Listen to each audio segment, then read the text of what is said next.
जय हिंद एवरीवन। अगर आप अग्निवीर नेवी एमआर के पेपर का तैयारी कर रहे हो तो ये क्लास आपके लिए है। इस क्लास से आपके पेपर में एक प्रश्न 100% पूछा जाएगा, क्योंकि आज हम लोग न्यूटन के नियम को बहुत अच्छे तरीके से समझने वाले हैं। और यकीन मानो आपके नेवी एमआर के पेपर में भी न्यूटन के नियम से एक प्रश्न पूछा जाएगा और नेवी एसएसआर के पेपर में भी न्यूटन के नियम से एक प्रश्न पूछा जाएगा।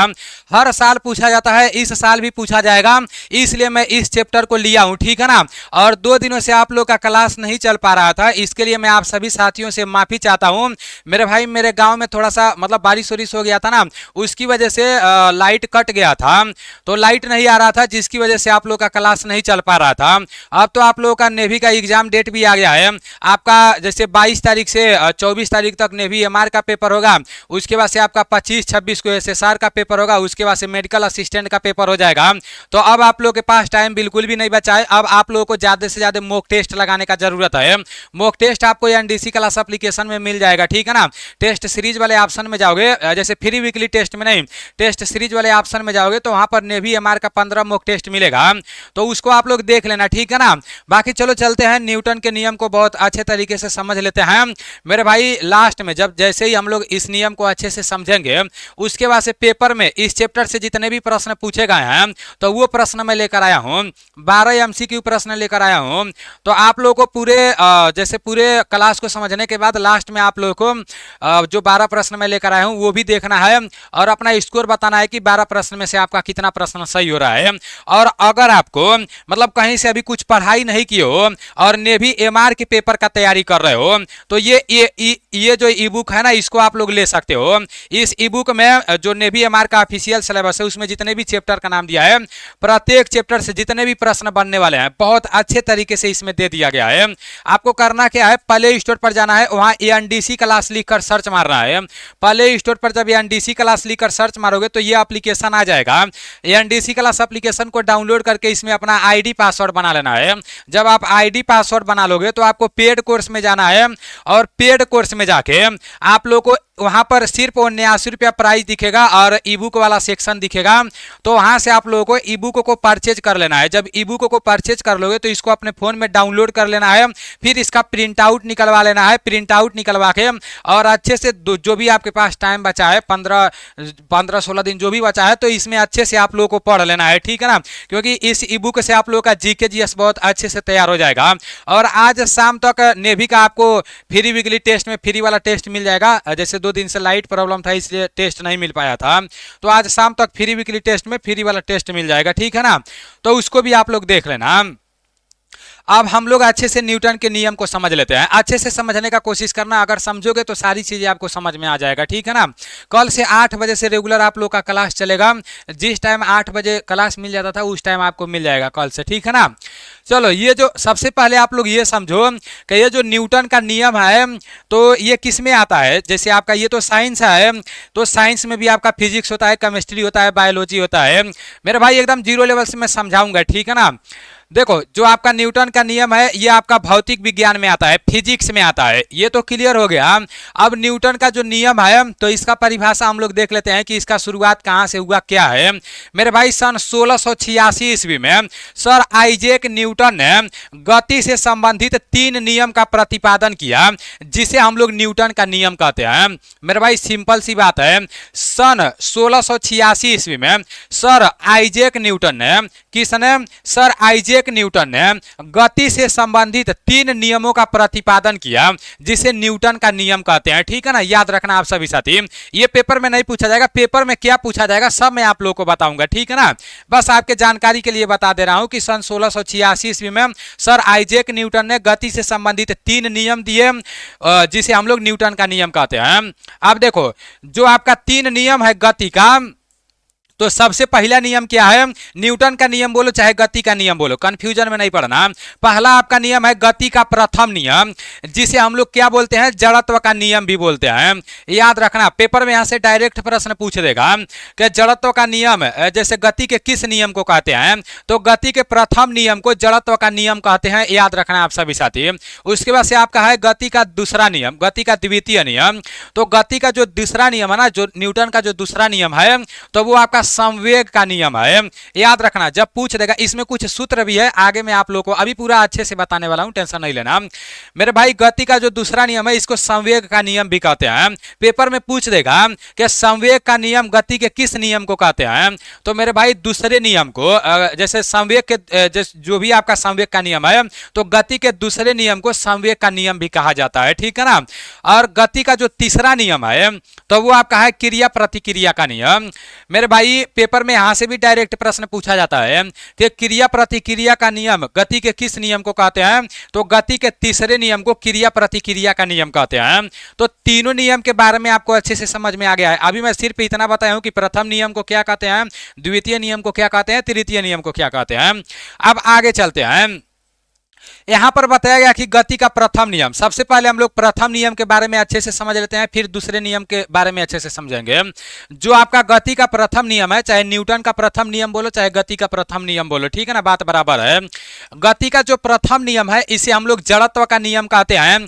बताया जा रहा है कि यदि कोई वस्तु विराम अवस्था में है तो वह विराम अवस्था में ही रहेगी, और यदि गति अवस्था में है तो वह गति अवस्था में ही रहेगी जब तक उस पर बाहरी बल न लगाया जाए। मेरे भाई गति का जो पहला नियम है तो ये नियम ये बोलता है कि दुनिया में जो भी वस्तु है, अगर वो वस्तु विराम अवस्था में है, मतलब रुकी हुई है, तो वो रुकी हुई ही रहेगी, और अगर वो वस्तु गति की अवस्था में है, जैसे वो चल रही है, तो वो चलती ही रहेगी।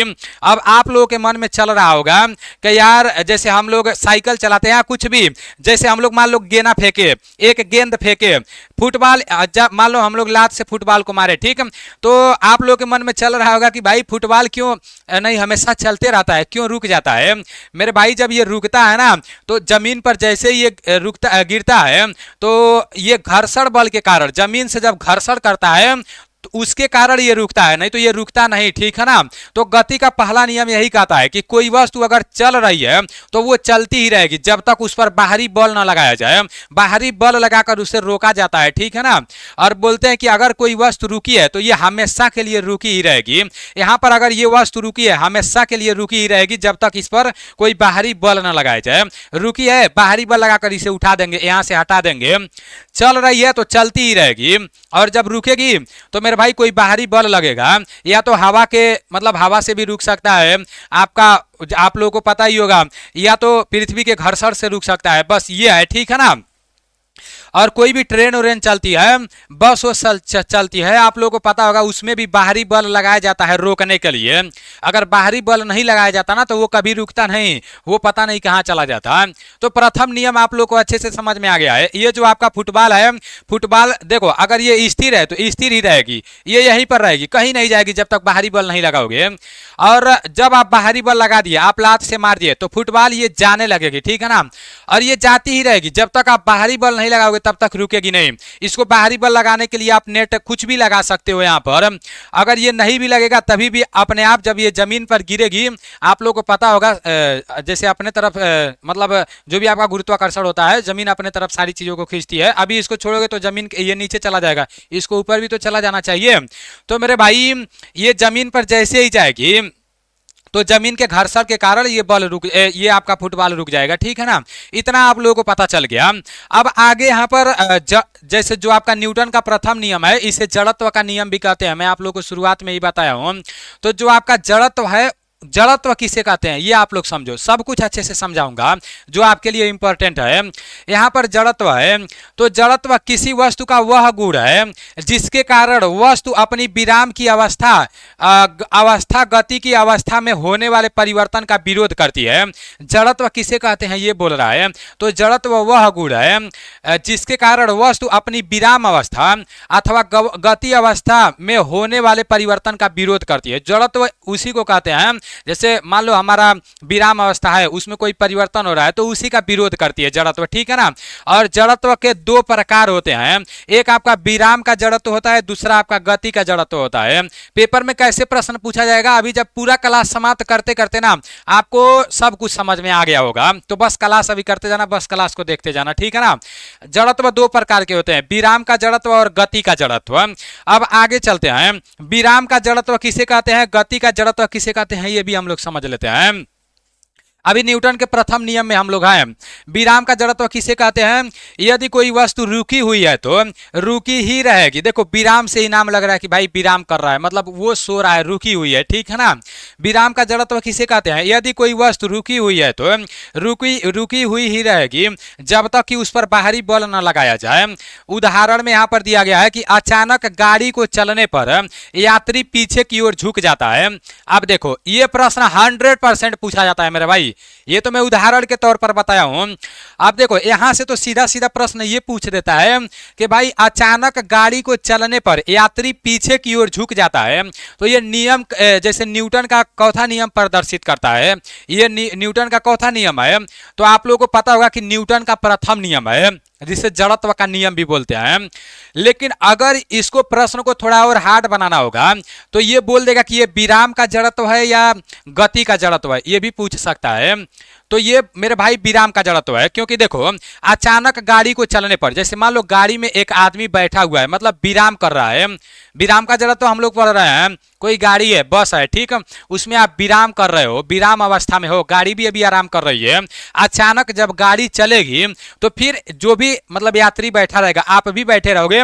जैसे गाड़ी चला तो आप पीछे की तरफ इस तरह झुक जाओगे, आप देखे होंगे, ठीक है ना। तो जो आप पीछे की तरफ झुक जाते हैं ये विराम का जड़त्व का उदाहरण है। आप पीछे की तरफ क्यों झुक जाते हैं मेरे भाई? जैसे ही गाड़ी चालू होता है, गाड़ी का रफ्तार मतलब तेज होता है, तो आपका जो नीचे का हिस्सा रहता है ना, तो वो गाड़ी के साथ ही गति करने लगता है, और जो ऊपर का हिस्सा रहता है ना वो स्थिर ही रहता है, वो विराम की अवस्था में ही अभी रहता है। तो मान लो ये विराम की अवस्था में, और नीचे का मतलब आगे जाने लगा, जब नीचे का आगे जाएगा तो हम लोग पीछे इस तरह से झुक जाएंगे। तो यही आप लोग का क्या है? विराम का जड़त्व है, ठीक है ना। अचानक जब गाड़ी मतलब चलेगी तो हम लोग पीछे की तरफ झुकेंगे, ये न्यूटन का प्रथम नियम दर्शाता है, जिसे हम लोग विराम का जड़त्व भी बोलते हैं, जड़त्व का नियम भी बोलते हैं। ऑप्शन के हिसाब से आप लोग को करना है, ठीक है ना।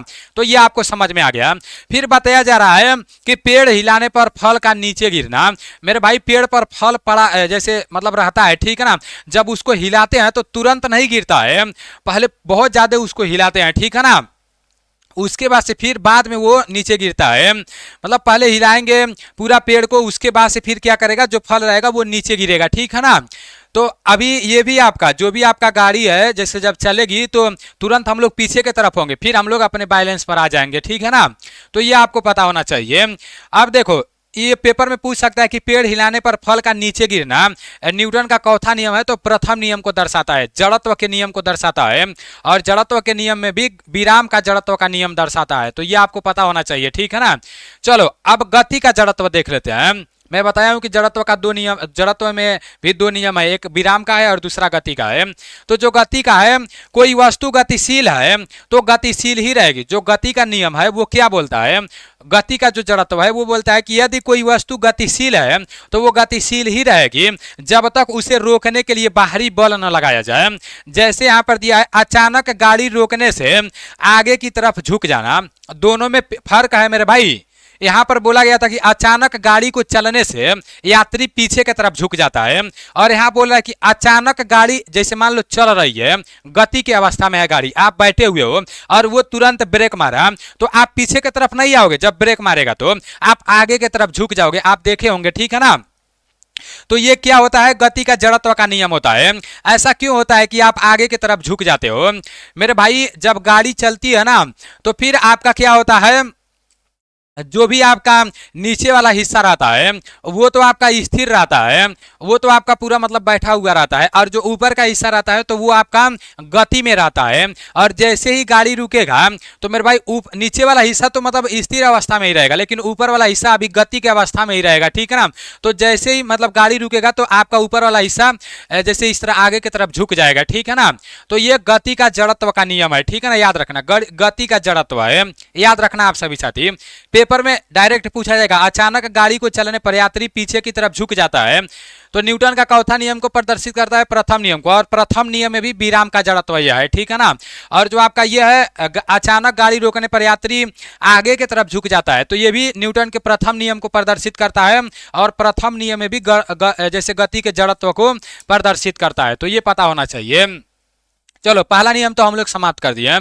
उम्मीद करता हूँ आप लोगों को क्लास अच्छा लग रहा होगा। अगर अच्छा लग रहा है तो मेरे भाई लाइक तो एक बनता है, ठीक है ना। अगर अच्छा लग रहा है तो लाइक कर देना क्लास को, क्योंकि उसे पैसा तो मिलने वाला है नहीं, उसे तो मुझे मोटिवेशन मिलेगा तो अच्छा रहेगा और अच्छा कंटेंट लाने का कोशिश करूंगा। अब चलो गति का दूसरा नियम, गति का दूसरा नियम जो आपका है तो ये किसे कहते हैं, अब इसको हम लोग समझ लेते हैं। गति के दूसरे नियम को हम लोग संवेग के नियम भी कहते हैं। पेपर में यहां से डायरेक्ट पूछ देगा कि संवेग का नियम गति का चौथा नियम है, तो दूसरा नियम है, याद रखना। अभी मैं प्रश्न भी करा रहा हूं, बोल रहा है कि किसी वस्तु से होने वाला प्रभाव इसके द्रव्यमान और वेग दोनों पर निर्भर करता है। देखो द्रव्यमान किसे कहते हैं, वेग किसे कहते हैं, बल किसे कहते हैं, आगे मैं आपको बताने वाला हूं। पहले यहां पर समझ लो गति का जो दूसरा नियम है ये बोल रहा है कि किसी वस्तु से होने वाला प्रभाव इसके द्रव्यमान और वेग पर निर्भर करता है। जैसे मान लो कोई वस्तु है, मान लो ये आप लोगों का मोबाइल है और आप सामने हो, मैं मोबाइल चलाकर आपको मार रहा हूं, तो इस वस्तु का जब मोबाइल चलाकर मैं मार रहा हूं ना, तो इस वस्तु का द्रव्यमान मतलब होता है कि इसमें क्या क्या वजन यही आपका होता है, ठीक है ना। तो इसमें क्या भरा हुआ है, कितना गति से मैं आपको मार रहा हूं, उसके हिसाब से आपके ऊपर प्रभाव डालेगा। अगर मान लो आप खड़ा हो तो अगर मैं आपको गेना से ऐसे मारूंगा, ठीक है, तो गेना कितना वजन है, कितना वेग से मार रहा हूं, तो उस पर निर्भर करता है आपका संवेग, ठीक है ना, याद रखना। किसी वस्तु से होने वाला, जैसे किसी वस्तु से होने वाला प्रभाव द्रव्यमान और वेग के दोनों पर निर्भर करता है, याद रखना। अब इसका एक सूत्र भी होता है, संवेग बराबर क्या होता है, तो संवेग बराबर होता है द्रव्यमान गुणे वेग। मैं आपको बताया हूं जो संवेग है तो ये मेरे भाई किसी वस्तु से होने वाला प्रभाव इसके द्रव्यमान और वेग पर निर्भर करता है। जो संवेग रहता है वो द्रव्यमान और वेग पर निर्भर करता है, ठीक है ना, याद रखना आप सभी साथी। संवेग के बराबर द्रव्यमान गुणे वेग होता है। तो पेपर में यहां से प्रश्न पूछा जाता है कि P बराबर क्या होता है, तो मेरे भाई m गुणे आपका वेग होता है, ठीक है ना, याद रखना आप सभी साथी। m गुणे भी यहां पर हो जाएगा, यहाँ पर m गुणे भी हो जाएगा, यहाँ पर आपका हो जाएगा संवेग बराबर द्रव्यमान गुणे वेग हो जाएगा, याद रखना।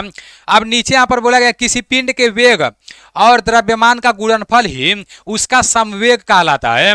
मेरे भाई यही बात लिखा गया है कि किसी वस्तु का वेग और द्रव्यमान का गुणनफल ही उस वस्तु का क्या कहलाता है, संवेग कहलाता है, ठीक है ना। और जो संवेग है ये आपका एक सदिश राशि है। अब सदिश राशि और अदिश राशि किसे कहते हैं, देखो वह आ गया ना तो ये सदिश हो गया, जहां वह आ जाएगा तो जान जाना वो ज्यादा करके सदिश राशि ही रहता है। अगर आपको सदिश राशि और अदिश राशि पर एक स्पेशल वीडियो चाहिए तो आप लोग कमेंट करना, मैं वो स्पेशल वीडियो बना दूंगा। अदिश राशि किसे कहते हैं, सदिश राशि किसे कहते हैं, अच्छे से। जो क्लास चलेगा 8 बजे वाला वो तो चलता रहेगा, मतलब ये दोपहर के टाइम में वीडियो बनाकर मैं अपलोड कर दूंगा, तो उसको जब टाइम मिलेगा आप देख लेना, ठीक है ना। अगर चाहिए तो आप कमेंट करके बता देना, मैं देखूंगा, प्रीवियस ईयर का प्रश्न देखूंगा, ज्यादा अदिश सदिश पूछा रहेगा तभी भी मैं बनाऊंगा, ठीक है ना। यहां पर आपका है कि जिसे P से व्यक्त करते हैं, मतलब ये जो संवेग है, संवेग जो है तो इसका ये आपका एक सदिश राशि है और संवेग को हम लोग P से व्यक्त करते हैं। इसका मात्रक किलोग्राम है, इसका मात्रक क्या होता है, किलोग्राम है, मीटर प्रति सेकेंड होता है, याद रखना आप सभी साथी, ठीक है ना। जो आपका संवेग होता है इसका मात्रक किलोग्राम मीटर प्रति सेकेंड होता है और संवेग एक सदिश राशि है। 2 बात याद रखना, 3 बात यहां से याद रखना। संवेग बराबर होता है द्रव्यमान गुणे वेग, ये याद रखना। P बराबर आपका क्या होता है, m गुणे v, ठीक। और दूसरा आपको क्या याद रखना है कि जो आपका संवेग है वो एक सदिश राशि है। तीसरा याद रखना है संवेग का जो मात्रक है किलोग्राम मीटर प्रति सेकेंड है, इतना आप लोग याद रखना, ठीक है ना। ये गति का दूसरा नियम हम लोग देख रहे थे। यहां पर है किसी वस्तु पर लगाया गया बल उस वस्तु के द्रव्यमान तथा उस वस्तु के बल की दिशा में उत्पन्न त्वरण के गुणनफल के समानुपाती होता है, यही बोल रहा है। यहां पर बल का सूत्र दिया है, ये भी आपके लिए मोस्ट इंपॉर्टेंट है, ठीक है ना। बल का जो सूत्र है ये पेपर में पूछ देगा कि ये न्यूटन के चौथे नियम में बल के सूत्र को दिया गया है, तो दूसरे नियम में, याद रखना। मैं अपने भाषा में बता रहा हूं, जैसा भी प्रश्न वो पूछ दे सब इधर उधर से घुमा के, याद रखना। जो बल का नियम दिया गया है किस में दिया गया है, गति के दूसरे नियम में दिया गया है, ठीक है ना। यहाँ पर बोला गया कि बल बराबर द्रव्यमान गुणे त्वरण होता है। याद रखना, जो बल होता है किसके बराबर होता है? द्रव्यमान गुणे त्वरण के बराबर होता है। F बराबर m इंटू ए होता है, ठीक है ना। अब बल किसे कहते हैं? तो वह धक्का या खिंचाव है जो किसी वस्तु के स्थिति को बदल देता है। मान लो ये यहाँ पर है, इसमें हम धक्का लगाएंगे या खिंचाव करेंगे तो इसके स्थिति को क्या कर देगा? बल बदल देगा। तो बल किसे कहते हैं? वह धक्का या खिंचाव जो किसी भी वस्तु के स्थिति को बदल दे, उसी को हम क्या कहेंगे? बल कहेंगे, ठीक है ना। ये पेपर में पूछा नहीं जाएगा, बस समझा रहा हूं कि बल किसे कहते हैं। पेपर में ये पूछा जाएगा कि बल का परिभाषा बताओ, द्रव्यमान गुणे त्वरण हो जाएगा, ठीक है ना। और बल न्यूटन के किस नियम में आता है? तो ये दूसरे नियम में आता है। अब द्रव्यमान किसे कहते हैं? तो किसी वस्तु में पदार्थ की मात्रा को ही द्रव्यमान कहते हैं। जैसे ये वस्तु है, जैसे ये मोबाइल है, तो बोला है कि द्रव्यमान किसे कहते हैं? किसी वस्तु में पदार्थ की मात्रा को ही क्या कहते हैं? जैसे द्रव्यमान कहते हैं, ठीक है ना। इसमें जितना पदार्थ भरा हुआ है, जितना भी पदार्थ का मात्रा है, इसी को हम क्या कहेंगे? द्रव्यमान कहेंगे। बस इतना से आपको याद रखना है, ठीक है ना। और त्वरण किसे कहते हैं? किसी वस्तु के वेग में परिवर्तन की दर को ही त्वरण कहते हैं, ठीक है ना। किसी वस्तु के वेग में परिवर्तन के दर को ही क्या कहते हैं? त्वरण कहते हैं। याद रखना आप सभी साथी। इतना आप लोगों को क्लियर हो गया? किसी भी, अब यहाँ पर इंपॉर्टेंट यहाँ पर करके लिखा हूं, जब न्यूटन के गति का दूसरा नियम का बात आएगा तो वहां पर जैसे आपका जैसे चोट के बारे में वहां पर ज्यादा बता रहा होगा, तो जान जाना कि न्यूटन के गति के दूसरे नियम के बारे में बोला जा रहा है। जब चोट के बारे में बताया जाएगा तो ये मैं आपको बस पहचानने के लिए बताया हूँ, ठीक है ना। तो न्यूटन का दूसरा नियम भी आपका समाप्त हो गया। दूसरे नियम में हम लोग क्या क्या पढ़े हैं? बल को हम लोग पढ़े हैं मेरे भाई। उसके बाद से दूसरे नियम में और हम लोग क्या क्या पढ़े हैं मेरे भाई? बल को पढ़े हैं। उसके बाद से फिर हम लोग क्या पढ़े हैं? सदिश राशि है, किलोग्राम मीटर प्रति सेकंड इसका मात्रक होता है, और संवेग बराबर द्रव्यमान गुणे वेग होता है। तो ये आपका न्यूटन का दूसरा नियम है, ठीक है ना। और न्यूटन का तीसरा नियम देख लेते हैं। तो जो तीसरा नियम है क्रिया प्रतिक्रिया का है, मोस्ट इंपॉर्टेंट है। क्रिया प्रतिक्रिया का भी आपके पेपर में पूछा जाता है, डायरेक्ट यहाँ से पूछ देगा कि क्रिया प्रतिक्रिया का नियम न्यूटन का चौथा नियम है। तो ये आपका तीसरा नियम है, ठीक है ना। बोला जा रहा है एक वस्तु दूसरी वस्तु पर जितना बल आप आरोपित करती है, दूसरी वस्तु भी पहली वस्तु पर उतनी ही बल आरोपित करती है। जैसे जो आपका न्यूटन का तीसरा नियम है, ये बोलते हैं कि अगर आप किसी वस्तु पर बल लगाते हो तो आप जितना बल लगाओगे उस वस्तु पर, तो वो वस्तु भी उसके विपरीत, आपके विपरीत उतना ही बल लगाएगी। लेकिन मैं आपको बताया हूं कि जो बल होता है वो द्रव्यमान और जो आपका वेग होता है उसके बराबर होता है, ठीक है ना। तो मेरे भाई किसी भी वस्तु पर जब आप बल लगाओगे तो वो भी उतना बल आपके ऊपर लगाएगी, ठीक है ना। तो वही आपका मतलब क्रिया प्रतिक्रिया हो जाएगा। आप क्रिया करोगे तो वो प्रतिक्रिया करेगी। तो क्रिया प्रतिक्रिया के नियम को ही हम गति का तीसरा नियम कहते हैं, ठीक है ना। उदाहरण के तौर पर दिया गया है कि बंदूक से गोली छोड़ते समय बंदूक पकड़ने वाले व्यक्ति को पीछे की ओर झटका लगता है। तो ये ऐसे पेपर में पूछ देगा कि बंदूक से गोली छोड़ते समय जो मतलब आदमी बंदूक से गोली छोड़ता है वो पीछे की तरफ उसको झटका लगता है। तो ये न्यूटन के किस नियम को बताता है? तो ये न्यूटन के तीसरे नियम को बताता है, क्रिया प्रतिक्रिया के नियम को बताता है। याद रखना आप सभी साथी, ठीक है ना। अब देखो ये मेरे भाई, आप लोग सोच रहे होंगे कि यार जब हम यहाँ तो बोला गया है कि जितना बल हम लगाएंगे उतना ही बल उधर से भी आएगा। तो हाँ आता है, लेकिन आपका वजन ज़्यादा रहता है और जिस पर आप बल लगाते हो ना उसका वजन कम रहता है। अगर आप जैसे द्रव्यमान आपका ज़्यादा है तो फिर उधर से जो बल आएगा ना, तो ऐसा नहीं है कि मान लो गोली चला रहे हो तो जैसे गोली निकलता है, जैसे आगे की तरफ बढ़ता है तो बंदूक झटका देता है। तो जितना गोली आगे जाता है उतना ही तेज बंदूक झटका देता है। अब आप लोग सोच रहे होंगे भाई उतना तेज देगा तो हम लेके उड़िया जाएंगे पूरा बंदूकिये। लेकिन मेरे भाई आपका जो वजन जो द्रव्यमान है ना वो बंदूक से बहुत ज्यादा है। अगर आप अगर हल्के रहते हैं ना तो लेके उड़िया जाते हैं। एगो महिला पुलिस का मैं वीडियो देखा था, वो बंदूक चला इस तरह से पूरा होने गई, ठीक है ना। तो आप हल्का रहेंगे, द्रव्यमान कम रहेगा तो जितना गोली आगे जाएगा उतना ही आप पीछे चले जाएंगे, ठीक है ना। और हर जगह होता है जहां आप बल लगाएंगे तो वो जो बल वापस मतलब करता है ना उधर से, तो मेरे भाई उतना ही वेग से आता है, लेकिन द्रव्यमान अधिक रहता है, जिसके कारण हम लोग कंट्रोल कर लेते हैं। तो ये आपको पता होना चाहिए। उम्मीद करता हूँ जो मैं समझा रहा हूँ वो आप लोग समझ रहे होंगे। अब इसके बाद से आप लोगों का प्रश्न आएगा, ठीक है ना। महत्वपूर्ण तथ्य, अभी हम लोग न्यूटन के प्रथम नियम, दूसरा नियम, तीसरा नियम को अच्छे से पढ़ चुके हैं, समझ चुके हैं। न्यूटन के प्रथम नियम को हम लोग क्या कहते हैं? गति। न्यूटन के प्रथम नियम को हम लोग गति का जड़त्व का नियम कहते हैं। इसमें आपका गति या विराम का विरोध के बारे में हम लोग पढ़े हैं। न्यूटन का द्वितीय नियम के बारे में चोट कम या अधिक लगना जहां आ जाएगा, ये संकेत बताया गया है कि न्यूटन का जो प्रथम नियम है, जब गति और विराम का विरोध के बारे में आ जाएगा तो जान जाएंगे कि न्यूटन का प्रथम नियम है। और जब चोट कम या अधिक लगना, जैसे चोट लगना आ जाएगा तो हम जान जाएंगे कि न्यूटन का दूसरा नियम है। और जब आपका एक्शन एंड रिएक्शन मतलब क्रिया प्रतिक्रिया आएगा तो जान जाएंगे कि न्यूटन का तीसरा नियम है। न्यूटन के प्रथम नियम में हम लोग बल का परिभाषा मिलती है। न्यूटन के प्रथम नियम में बल का परिभाषा मिलती है, लेकिन दूसरे नियम से हमें बल का सूत्र प्राप्त होता है। बहुत ही इंपॉर्टेंट बात है। न्यूटन के प्रथम नियम में बल का परिभाषा मिलता है, ठीक। बल किसे कहते हैं वो मिलता है, कहाँ मिलता है? न्यूटन के प्रथम नियम में, ठीक है ना, याद रखना। न्यूटन के प्रथम नियम में बल का परिभाषा मिलता है और न्यूटन के दूसरे नियम में बल का सूत्र मिलता है। मोस्ट इंपॉर्टेंट था आपके लिए, ठीक है ना। चलो अब 12 प्रश्न में जो लेकर आया हूं इसका राइट आंसर बताओ। और क्लास अगर अच्छा लगा होगा तो कमेंट जरूर करना। अब देखते हैं, अगर अच्छा लगा होगा तो 12 में से 12 आप कर जाओगे। बोल रहा है प्रत्येक क्रिया के बराबर वह विपरीत दिशा में एक प्रतिक्रिया होती है। यह क्या है? न्यूटन का चौथा नियम है। जल्दी से बताओ, सभी लोग बता दोगे। और मेरे भाई आपके पास टाइम नहीं बचा है तो आप मॉक टेस्ट जरूर लगाना। मॉक टेस्ट लगाने के लिए एनडीसी क्लास एप्लीकेशन को डाउनलोड कर लेना, प्ले स्टोर से इसमें आईडी पासवर्ड बना लेना। फिर देखो फ्री वीकली टेस्ट में तो मिलेगा आपको, आज भी एक मॉक टेस्ट मिलेगा आपको। टेस्ट सीरीज वाले ऑप्शन में आना है और यहाँ पर आपको सिर्फ 49 रुपये में 15 मॉक टेस्ट मिल जाएगा। तो पेपर देने जाने से पहले ये पूरा 15 मॉक टेस्ट लगा लोगे तो टाइम मैनेज करने के लिए आप जान जाओगे, ठीक है ना।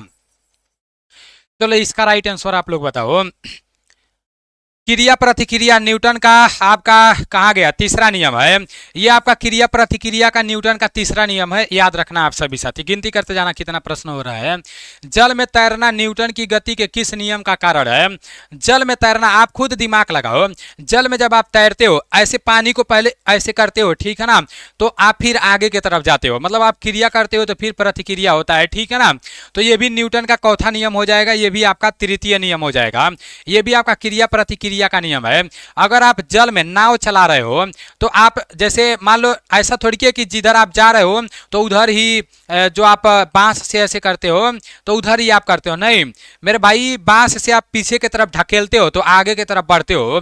आप क्रिया करते हो तो फिर जितना बल आप पीछे की तरफ लगाते हो उतना ही तेज आप आगे की तरफ बढ़ते हो। तो वो भी आपका न्यूटन का तीसरा नियम हो जाएगा। तो याद रखना आप सभी साथी। अब देखना आपको समझ में सब आ गया होगा, अब सब प्रश्न आप सही कर दोगे।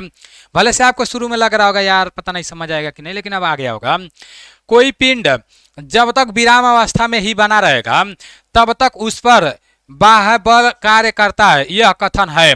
तो बस सीधा सा प्रश्न है, अभी यही पढ़े नहीं होते तो थोड़ा सा कंफ्यूजन होता। मेरे भाई जड़त्व का नियम हो गया, न्यूटन जिसे बोलते हैं। कोई भी पिंड जब तक विराम अवस्था में बना रहेगा तब तक विराम अवस्था में बना रहेगा जब तक उस पर कोई बाह्य बल कार्य न करता हो। तो ये न्यूटन का नियम बताता है, ठीक है ना, याद रखना। अब आपका नेक्स्ट है बल की परिभाषा आती है। देखो मैं आपको क्या बताया हूँ, बल का परिभाषा भी बताया हूँ और बल का सूत्र भी बताया हूँ। तो जो बल का परिभाषा मिलता है, देखो कितना अच्छा प्रश्न पूछ दिया है, तो वो न्यूटन के पहले नियम से मिला है, ठीक है ना। बल का परिभाषा हमें कैसे मिला है? न्यूटन के पहले नियम से मिला है। एक मिनट इसको देखते हैं। वैसे बल का परिभाषा न्यूटन के पहले नियम से मिला है, ठीक है ना। हाँ, न्यूटन के प्रथम नियम से बल का परिभाषा मिला है। और न्यूटन बल का जो सूत्र है तो वो न्यूटन के दूसरे नियम से मिला है, याद रखना आप सभी साथी, ठीक है ना। एक बार मैं इसको डाउट में पढ़ रहा हूँ, इसको मैं क्लियर कर लेता हूँ एक बार, ठीक है ना।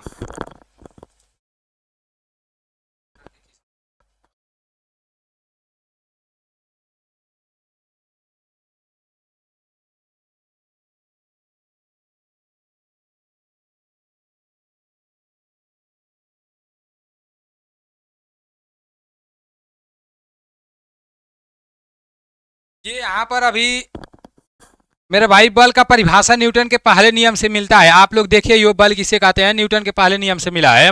लेकिन ये अभी गूगल पर दिखा रहा है न्यूटन के दूसरे नियम, तो आपको दूसरे नियम पर आप लोगों को क्लिक करना है, ठीक है ना, क्योंकि मेरे भाई गलती हो जाएगा।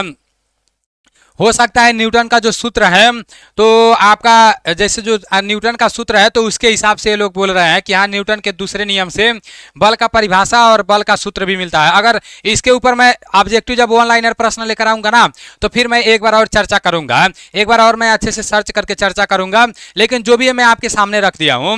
वैसे मैं जब स्टडी किया बहुत काफ़ी दिनों से, मुझे तो ये पता है कि हाँ न्यूटन के प्रथम नियम में जैसे बल का जो भी आपका परिभाषा है मिलता है, दूसरे नियम में सूत्र मिलता है। लेकिन अभी मुझे थोड़ा सा डाउट लगा इसलिए मैं गूगल किया हूं, तो उधर आपका दूसरे नियम में दिखा रहा है, तो इसको आप लोग को अभी पेंडिंग में रखना है, ठीक है ना। अगले क्लास में मैं ला दूंगा इसको। चलो आपका नेक्स्ट है न्यूटन के पहले नियम को भी कहते हैं। तो न्यूटन के पहले नियम को क्या कहते हैं? न्यूटन के पहले नियम को जड़त्व का नियम कहते हैं। न्यूटन के पहले नियम को क्या कहते हैं? जड़त्व का नियम कहते हैं। याद रखना आप सभी साथी। मेरे भाई जो बल का परिभाषा वाला प्रश्न है इसको लेकर ज्यादा परेशान नहीं होना, ठीक है ना। वैसे दूसरे नियम में जैसे आप लोगों का सूत्र दिया है तो परिभाषा भी अभी बता रहे हैं सब, तो एक बार हमें थोड़ा सा और रिसर्च कर लूंगा, उसके बाद से फिर अगले क्लास में लेकर आऊंगा। बाकी सारी चीजें तो आपको समझ में आ गया है, क्लियर।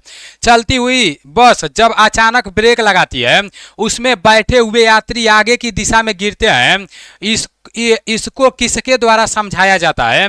तो बताओ। चलती हुई बस में, देखो यहाँ पर तो डायरेक्ट दे दिया है। चलती हुई बस में जब ब्रेक लगाता है ड्राइवर तो यात्री क्या करता है, मतलब आगे की तरफ झुकता है।